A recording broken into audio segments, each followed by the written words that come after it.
All right, so as I was saying, as far as Trump going back into Afghanistan, or America going back into Afghanistan, and just again rumors. There's a new talk right now with these. What do you call it? What's the term for it? These. Oh man, bear with me.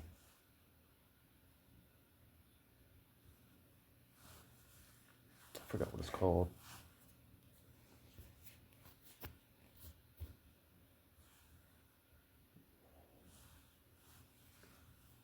Look this word up real quick.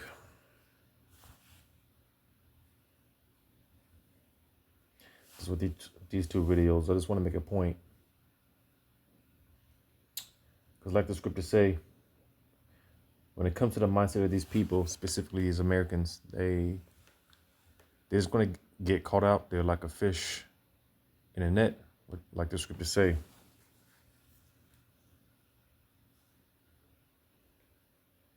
I just want to look up this term real quick.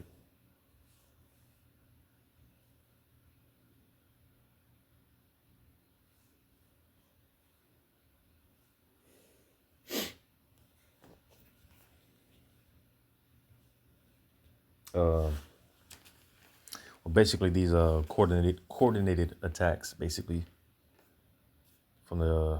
I mean, they're throwing different names, all a part of Esau and his narratives. They're talking about the jihadist, right? Basically, these Muslim nations, all right, deeming them, terrorists and things of that nature, because that's what they're reporting on, or that's what they're saying. That's what they're putting out there as far as the narrative. Terrorist attacks on American soil and things of that nature. So, getting into this videos, just want to paint this picture, because, well, let me go ahead and, without further ado, of course, fair use, copyright disclaimer. I'm not making any type of monetary gain off these videos, off these clips. So without further ado. Yep. Now the government has come out and publicly said that they have accidentally given them $239 million. We know it's more than that. Yeah, that's a conservative estimate. But we know it's 40 to 87 million a week. Absolutely. But even if it was just $239 million, well, that is what, 480 times, 478 times the budget that they had. Yeah. On 9/11. Yeah, and they're 10x bigger. Probably close to 80,000 fighters. I think they had something like a couple thousand before 9/11. I'll have to check those numbers.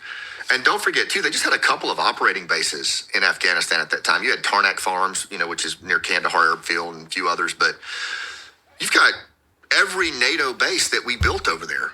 Camp Brown, you've got Bagram, you've got Bastion, all of the infrastructure, all of that was just left behind. So they've rolled right in on these bases with well-designed training areas and ranges, and they are training at a level that's unprecedented. And you think about that, the advent of technology that is accessible to them now. Think about the proliferation of drone technology that we're seeing coming off the battlefield in Ukraine. I mean, how fast has that advanced? Yeah. And we already see that the attack in Russia at the theater, October 7, by Hamas in Israel, these are all local distributed attacks of horrorism. Horrific attacks, not World Trade Center type things, but where we live, work, and play, right? And what I keep going back to is whether it's ISIS-K, whether it's the Al-Qaeda, the thing that we know is they love to outdo the last attack. Mm-hmm. They're not going to be casual about the next one. They're going to make it a point to make it bigger and more spectacular and more paralyzing than the last one. And what I've heard Sarah and others say is that all indications are that they have trained heavily in close quarters battle, local distributed attacks, and that there's a very good chance that the next thing we see on the homeland could be an October 7 style house-to-house restaurant to restaurant, synagogue to chapel kind of attack on a massive scale. Now you think about what would happen if you had an October 7 style attack in Houston, Akron, Youngstown. So as he's going to go on to explain, as far as these attacks, which again, it's not going to hit home for these Americans until it hits home. So basically with these October 7th type of attacks, all right, as we're going to go play Dallas, Miami, all at the same time.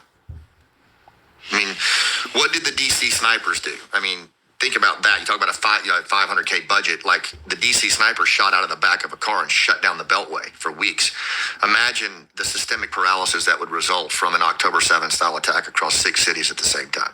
I mean, we know what that looks like. You know, I want to say something. I think sometimes I feel like some of the information that we're talking. Yeah, they know what it feels like as far as these guys that go out, these hitmen, all right, you know, these guys that serve in the military, which, you take pride in serving Esau's military, but you don't even know that you're just fighting for the interests of the elites, all right? But these guys know what it is, what it's like, because they're the ones committing the act, all right? They're the ones commit the action, all right? You know, they go in, while you're sleeping, right? Pop you and your family. You know, it might catch you while you're taking the shit, you know. So like the scriptures go into peace and safety, then sudden destruction. And this is the point that they're making, right?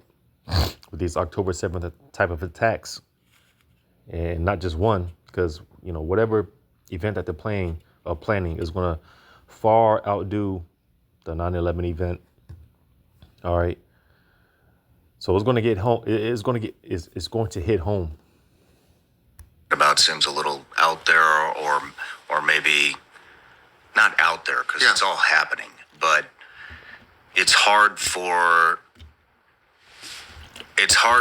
everyday Americans who have zero combat experience and are just going to work and getting by the day and not really. They're coming after you. Yeah. If there's one thing that we've learned being overseas, you know, I think a lot of people think they're going to hit a military base. Yeah. They're going to hit a police station. They're looking for a fight. They're not looking for a fight. They are looking for the easiest target with the most casualties that is going to get on the news. Yeah.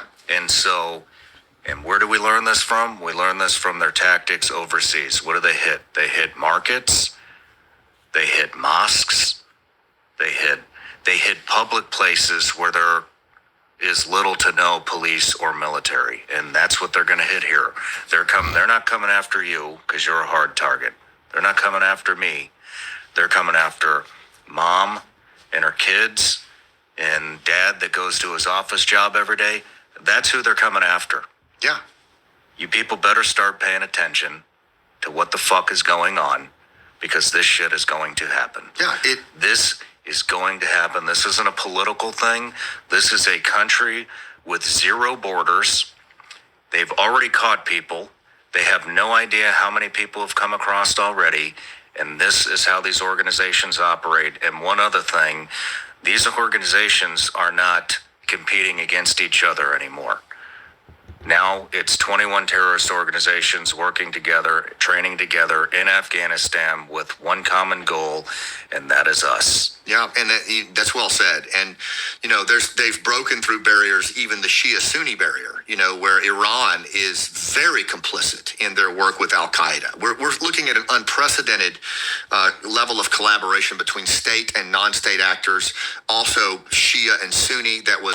And this is what, especially with this whole, you know, the small hats over there and how they are uniting those Arab nations and things of that nature, which is all prophetic. Like, you know, the scriptures say that they are going to, when it comes to those so-called Arabians, right, Ishmael and them, those so-called Iranians, right, and how they will remember their nature, All right. And this is what we're seeing because of Esau.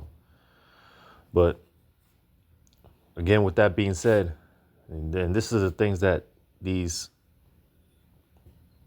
simple Babylonians don't take into consideration. All right. Because with these type of events, again, it's got to hit home. It's going to hit home more. Unlike events like 9/11, right, where there just might be an attack on one particular thing. Well, imagine a bunch of different attacks at one time. And these attacks, and we've seen little cases like this here and there, right? Like a couple of years ago, you had the one Edomite going on a shooting rampage at I think it was a local grocery store or whatever. And he went specifically after Jake, But just imagine that something like that times 144, where, hey, you're just in a grocery store one day, and then, I always, the best way I could think about it is just like a Red Dawn type of event, right? Where, hey, business as usual. I mean, the scriptures tell us this, like in the days of Noah, people were eating, drinking, partying, bullshitting, marrying, giving into marriage, and then boom, hey, the floodgates of hell. Well, in that time it was a flood, but hey, the floodgates of hell are getting ready to be unleashed on America specifically. All right. And this is the type of things that these Americans don't consider. All right. They don't consider because it's not hitting home. It doesn't hit home yet. All right. But this is what we're going to see here in America. We'll go to this. You have in other countries, man, this is all they know. War riddance, bombs going off, right? Children being shell shocked, right? You have actual children, babies being born in these warlike conditions, and they literally grow up in these conditions because, mind you, man, war's been going on for a lot of these nations for a long time. So a lot of these babies literally being born in these warlike conditions, environments, and settings, and they literally grow up in this type of environment, and this is all they know. So for a lot of places, this is all they know. But again, because these Americans, they just see this shit on the news, and well, that's over there. I ain't got to worry about that. I can just, hey, as long as I can get my Starbucks. But that's the thing. One day you're just gonna go to your Starbucks, and then boom, And I've been having dreams, man. Myself, as a matter of fact, before I mention that, we're gonna go ahead and go into the next video, which is a dream.